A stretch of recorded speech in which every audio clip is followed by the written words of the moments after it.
voy a ir a un fragmento de la sociedad, que son los docentes. Por ahí ese docente que la remó desde abajo, bueno, esto que vos decías, a la mayoría no les regalaron nada, ¿no? Uno lo construye desde cero. Y muchos docentes que la remaron desde abajo, y sobre todo en nuestra provincia, yo creo que se notó más, digamos, lo que lucharon los docentes para conseguir un trabajo digno, y que de pronto lograron tener su casita, lograron tener su autito, lograron mejorar significativamente su calidad de vida, y de pronto sentirse, no encerrando a todos en la misma bolsa, pero vemos muchos que como que sintieron estar en otro nivel, ¿verdad? Sin entrar al clasismo, entrar a hablar de clases sociales, pero como que sintieron estar en otro nivel, y entonces hoy ven las cosas de una manera diferente, y todavía siguen defendiendo, vos decías recién, y todavía siguen defendiendo un modelo que para nada apunta a mejorar nuestra calidad de vida. Entonces, ¿qué rol cumplió la educación en todo esto?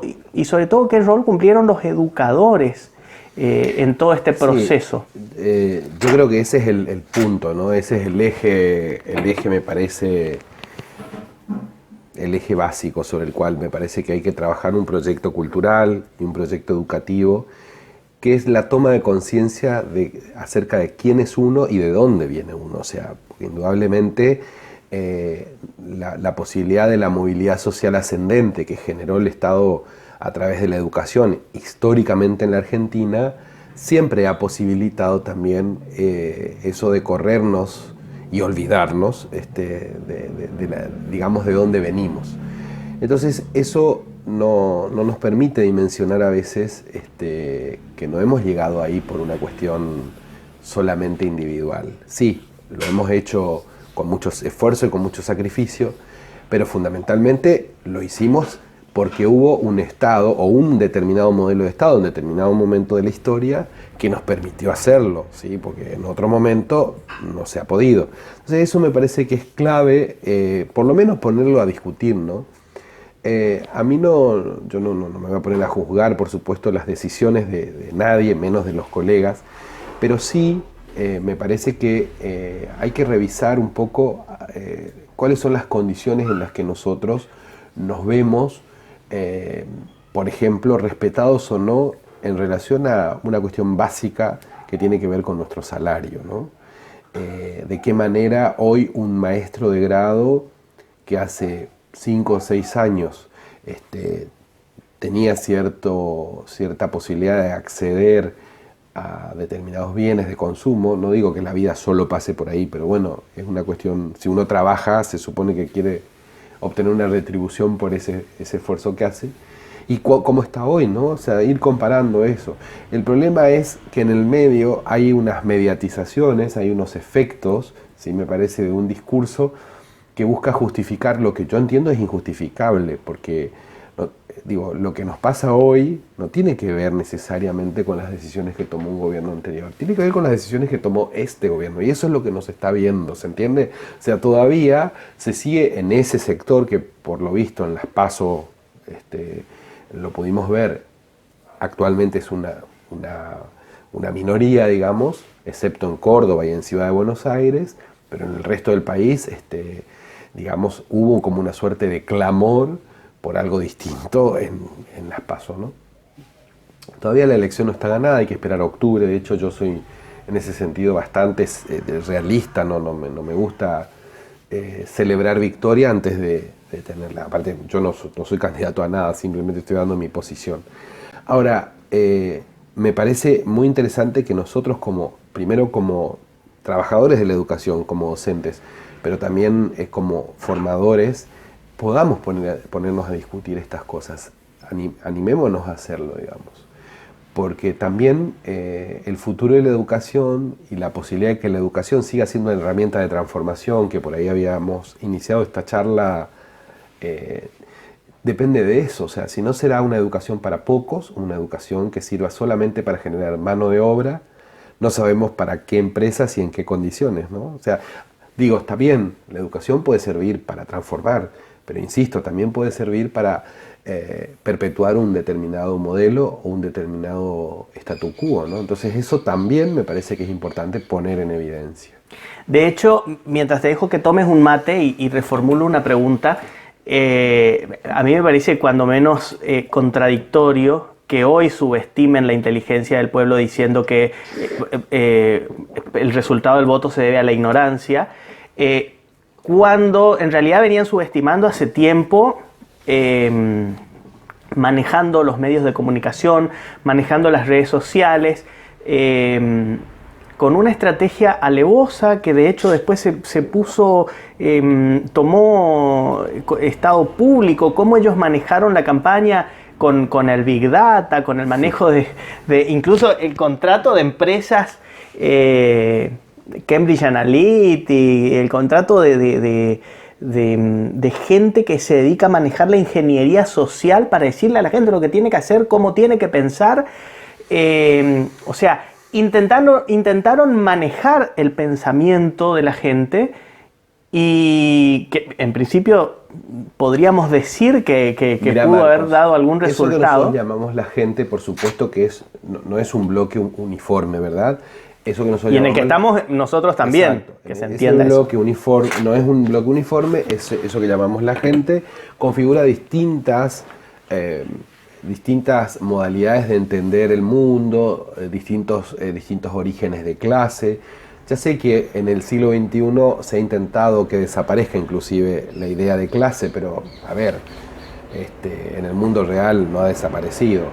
Y por otra parte me parece que es interesante ver que de eso que llamamos la gente, hay un sector que entiendo que defienda, porque por coherencia, justamente por pertenencia a una clase, es coherente que defiendan un gobierno liberal o neoliberal como el de Macri. No, liberal no, un gobierno neoliberal como el de Macri, ¿sí?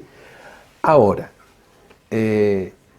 yo, trabajador, que vivo de lo que produce mi laburo, digamos, que no tengo fortuna acumulada, yo no tengo nada que ver, ¿se entiende? No tengo nada que ver con aquellos que tienen una acumulación de fortuna que le alcanzaría para vivir 700 vidas, no 2, 700 vidas, ¿se entiende?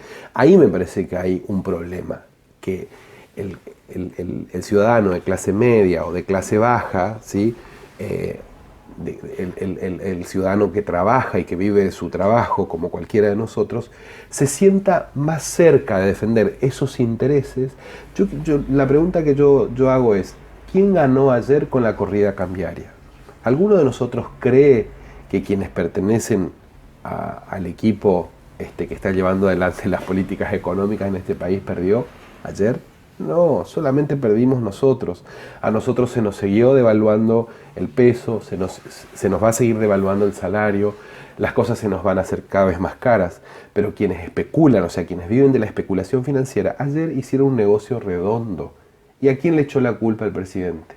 ¿A quién de esa corrida cambiaria? A los votantes, a quienes votamos a la fórmula Fernández Fernández. Es una vergüenza, no sé si me explico.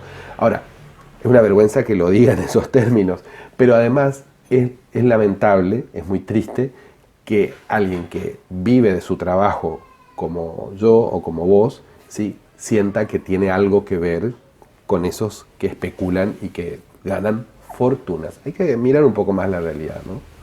Bueno, quiero ir un poco más allá, pero antes de llegar a preguntarte sobre ese libro que tenés sobre la mesa, reiterar por ahí, porque te conozco, tuve la suerte de trabajar mucho tiempo con vos, reiterar por ahí que es el posteo, me sorprendió porque Daniel nunca fue jamás de chapear, ni mucho menos, y aún siempre tuviste, fruto obviamente del sacrificio que vos mencionás, siempre tuviste un estatus intelectual, no quiero decir privilegiado porque no es un privilegio, pero sí destacado. Y ahí quiero, antes de llegar a esto, quiero de dónde venís, digamos. En esta charla yo te decía, Daniel, yo no quiero tener límite de tiempo, quiero que hablemos un poco más para entender también por qué pensás de cierta forma y con qué autoridad moral decís lo que decís y pensás lo que pensás.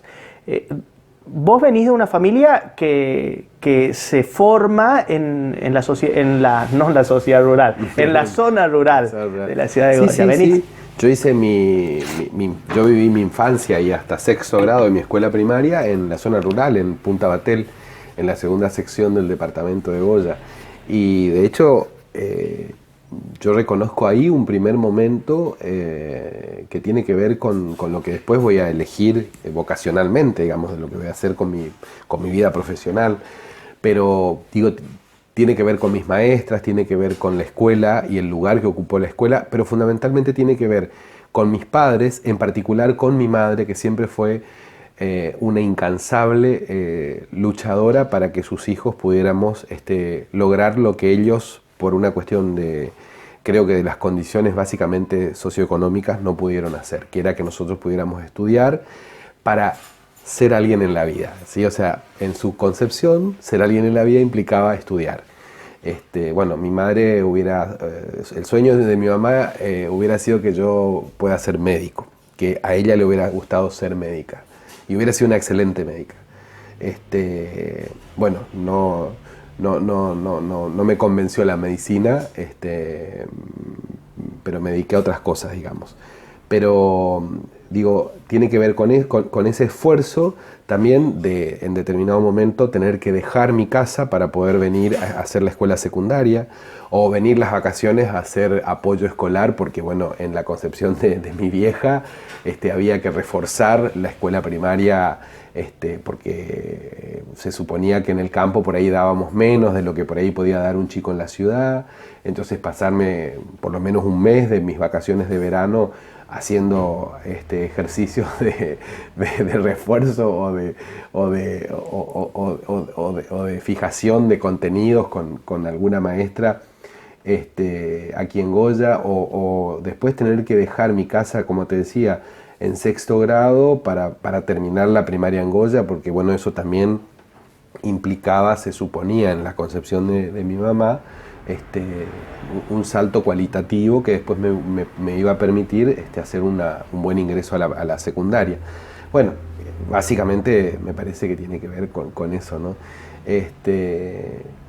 La verdad, bueno, no, yo no reniego de nada de eso, simplemente estoy diciendo, era otro contexto, era otro tiempo, y había que hacer mucho esfuerzo para poder estudiar. No, lamentablemente no todo el mundo podía hacerlo. Yo tuve eso quería saber, ¿por qué, Daniel? Yo quiero entender el que no estudió, y sobre todo porque muchos repiten y no saben por qué.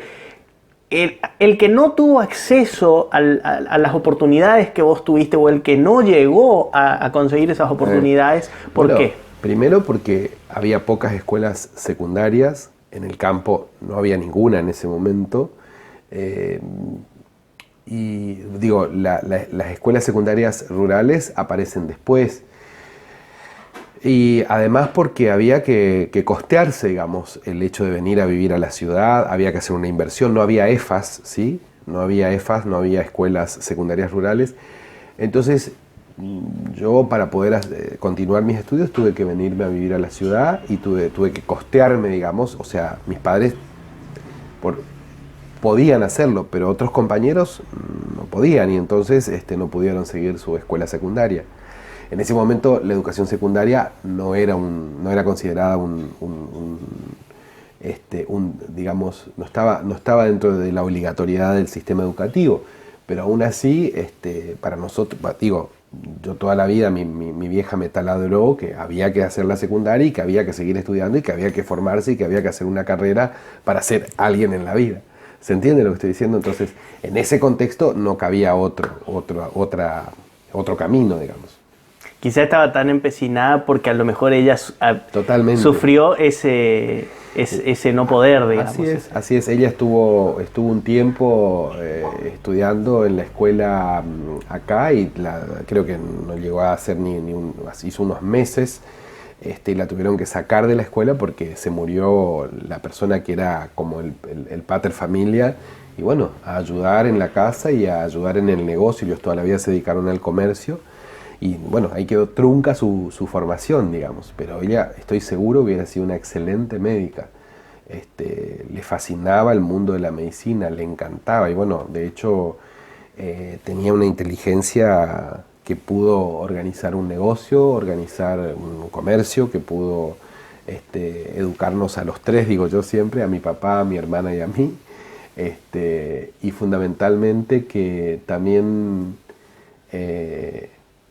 tuvo una capacidad de dar enorme, enorme. Eso me emociona de mi vieja porque ella por nosotros, viste, era una cosa que podía hasta, no sé, si debía dejar de respirar por nosotros lo iba a hacer, viste, era una cosa enorme, enorme. Y mi viejo la acompañaba en su deseo, digamos, respecto de nosotros. Así que bueno, lo que uno busca siempre en este sentido es honrar esa memoria, ¿no? Porque ellos, bueno, ya no están vivos, se murieron y bueno, desde luego que uno lo que busca es que ellos también esa memoria siga siendo una memoria viva y que de alguna manera se sientan honrados, ¿no? Que nosotros podamos sentir que los estamos honrando con las decisiones que tomamos, por lo menos en el plano de lo público, ¿no? Que es lo que... Sin duda. Te dejo que tomes un mate y me quedo con eso, pues lo que acabas de decir es lo que yo estaba pensando. Por ahí es esa vida de tu mamá, esa lucha de tu mamá, lo que ella te transmitió, por ahí es lo que pesa como la responsabilidad de no quedarte, de no quedarte solamente con lo que tenés al alcance, sino de buscar un poco más. Y a eso quiero llegar, a lo que vos buscaste, a cómo fue tu formación como docente, como educador, a lo que yo llegaste. Empecé antes, mi formación, primero, mi mamá era de cuna liberal, ¿sí? De cuna liberal, pero era fanática de Eva Perón. Vos decime qué locura, no, de cuna liberal, pero la memoria de la sensibilidad social del personaje de Eva Perón me la transmitió mi vieja, ¿sí? Mi vieja jamás renegó de su cuna liberal, pero ella tenía muy claro que la figura de Eva fue una figura parteaguas en la historia argentina, ¿sí?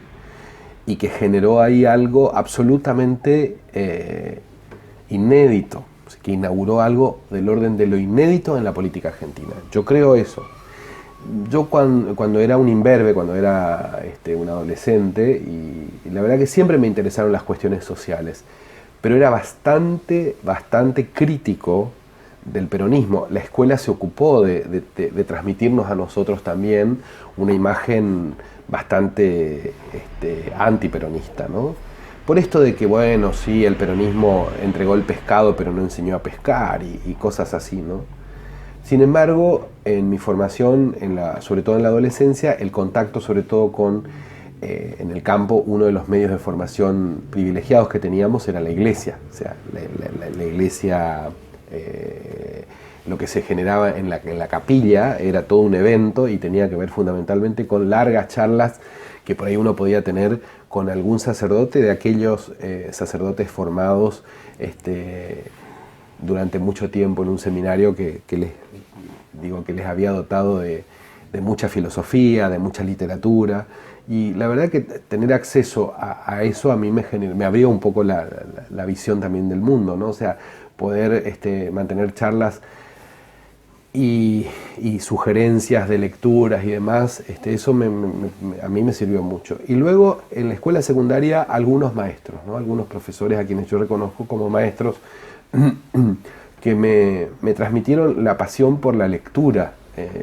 Yo de pronto, de ser un nabo, ¿sí? En relación a esa práctica de la lectura, de pronto empecé a convertirme en un lector voraz, ¿sí? En alguien que empezó a leer hasta 3 o 4 libros por semana, ¿sí? A veces me pasaba, porque había que devolver el libro, entonces me pasaba capaz la noche entera leyendo, porque al otro día tenía que devolver el libro, ¿sí? Empezar a ir a la biblioteca del colegio y llevarme libros para leer, empezar a armar mi propia biblioteca. Yo no sabía muy bien qué es lo que eso generaba, pero sí ahí hubo algo que a mí me transformó, ¿no? Y yo creo firmemente en eso que dice Jorge La Rosa, que es un filósofo español, que hace filosofía de la educación, dice que la lectura transforma. Hay algo del orden de la transformación y yo creo fervientemente, y lo digo así en estos términos de acto de fe, yo creo que sí, que la lectura transforma. A mí por lo menos me produjo eso, ¿no? Y ahí empezó mi itinerario. Hice muchos intentos, hice algunos ensayos, hasta que finalmente encontré en la docencia, digamos, el espacio donde poder seguir estudiando, seguir leyendo y además tener interlocutores, los estudiantes, con los cuales poder charlar estas cosas, a quienes poder pasarles esto, ¿no? Y bueno, siempre yo siento que soy el peor de todos, te aclaro. Siempre yo tengo la sensación de que nunca me la creo, ¿sí? Pero en los años que tengo de docencia, que ya son varios, siempre he tenido muy buena relación con mis grupos de estudiantes. Me refiero fundamentalmente a la experiencia en la escuela secundaria, que es bastante difícil, bueno, porque en general los docentes sentimos que no nos prestan atención, ¿no? Pero yo siento que es al revés.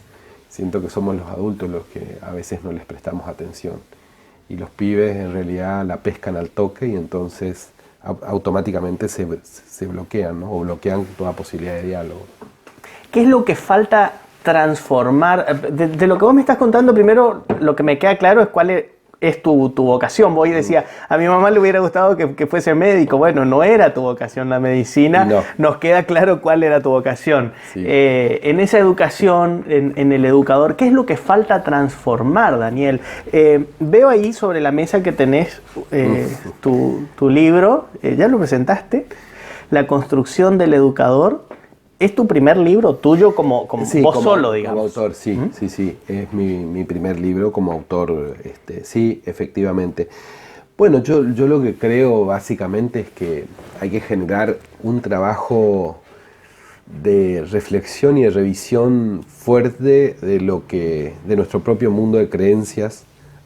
Cuando digo de creencias me refiero de qué es lo que creemos acerca del otro y acerca de lo que el otro puede. ¿Sí? Porque si nosotros sentimos que el otro no va a poder, y efectivamente no va a poder, si nosotros creemos que el otro es, no sé, es poco inteligente, es incapaz, no quiero decir bruto, pero también hay concepciones vinculadas a esa, y bueno, indudablemente el otro, finalmente va a terminar haciendo que la profecía se cumpla, ¿no? Y ese ejercicio de revisión me parece que tiene que ver fundamentalmente con un trabajo de deconstrucción.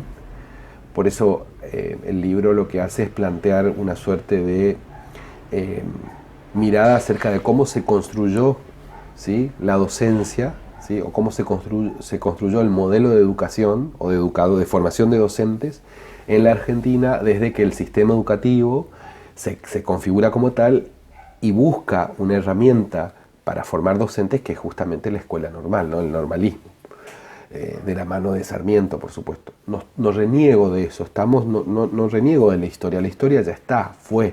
El tema es qué hacemos hoy, siglo XXI, con esa herencia, qué hacemos con eso que aún hoy todavía sigue presente en nosotros. Y un poco de eso se trata. Es un diálogo con un corpus de autores, de especialistas respecto de eso, y también hay un par de entrevistas en el libro que tienen que ver con algunas miradas acerca justamente de cómo, entiendo yo, se dio ese devenir, esa construcción, ¿no? Sigue siendo esa educación transformadora la clave para salir adelante en la crisis que vemos en toda Latinoamérica, digamos, y luchar contra ese avasallamiento, ¿no? Mira, si hay un modelo de presidente autoritario en América Latina, probablemente el más gráfico es el de Bolsonaro, ¿no?, en Brasil. Y no es casual que una de las decisiones que toma el presidente Bolsonaro es la de cerrar las facultades de filosofía, de sociología y de ciencias sociales en general, de quitarles todo tipo de financiamiento, pero además de prácticamente prohibir a Paulo Freire como un referente de la pedagogía transformadora en ese país, ¿no?, que es el país donde él nació. Bueno, eso significa que hay temor de que esa educación transformadora pueda abrir un poco las miradas, que pueda generar conciencia crítica, que pueda generar toma de posición autónoma. Kant, el gran filósofo de la modernidad en el siglo XVIII, decía sapere aude, decía atrévete a pensar por vos mismo. Bueno, yo creo que ese ideal emancipatorio en términos de pensamiento debe guiar cualquier proyecto educativo. Y hay que bancarse después que tu alumno no piense como vos, hay que bancarse que después tu alumno te pueda decir, pero yo no creo que sea así. Y a veces los docentes no estamos preparados para que los demás nos planteen su punto de vista, ¿no? Volviendo al inicio con esa frase que vos me decís, atrévete a pensar por vos mismo. Y volviendo al inicio de esta charla y el porqué de esta charla, ¿no crees que por ahí esto de subestimar la inteligencia del pueblo tenga que ver con decirle, no podés, o sea, ves que lo haces mal? Es como el padre que le reprocha al hijo y le castiga y le va metiendo ese capítulo diminutivo permanentemente, vos no podés. Y desde luego, hay una posición de sentir que el otro siempre está en minoría de edad, ¿no? En minoridad intelectual, ¿sí? En una suerte de minusvalía para poder pensar por sí mismo. Y por eso a mí me chocó tanto ver, y lo digo con mucha tristeza, porque gente que yo quiero mucho, gente que yo aprecio entrañablemente, pero que sientan que si uno elige, electoralmente hablando, elige un candidato que no es el suyo, uno entonces es un ignorante. Bueno, ni hablar de todas las demás calificaciones que se usaron, ¿no? Desde choriplaneros, vagos. Yo no me voy a hacer cargo de nada de eso porque laburo todo el día, digamos. Pero la verdad es que es muy descalificante. Y es en ese sentido, ¿no? O sea, me parece que ahí hay una suerte de ponerse en un lugar que en realidad es de creencia de superioridad, ¿no? De ahí a decir yo te tengo que decir a vos lo que tenés que hacer, hay un solo paso, ¿no? Daniel, gracias por recibirnos en tu casa nuevamente y por permitirnos explayar un poco más este pensamiento, esta forma de vida. No pensábamos hacerte preguntas personales, pero también lo tocamos y como te dije, me pareció importante porque para que muchos conozcan de dónde venís y con qué autoridad moral lo decís, ¿no? Bueno, gracias Marcos, la verdad que es un gusto poder charlar con vos. Gracias a Infogoya por esta nota que también en un momento me produjo emoción. Pero es que siempre que yo recuerdo a mis padres que ya no están vivos, bueno, mi papá ayer 12 de agosto, hizo 3 años que falleció y bueno, siempre me produce esa sensación de extrañeza, ¿no? De sentirse la orfandad que nos habita, pero que a su vez hace que esa memoria, por lo menos en mi caso, yo necesito honrarla en el ámbito de lo público, ¿no? Así que siempre tengo eso como horizonte, ¿no? Honrar su memoria. Insisto, en el ámbito de lo público, así que intento hacerlo.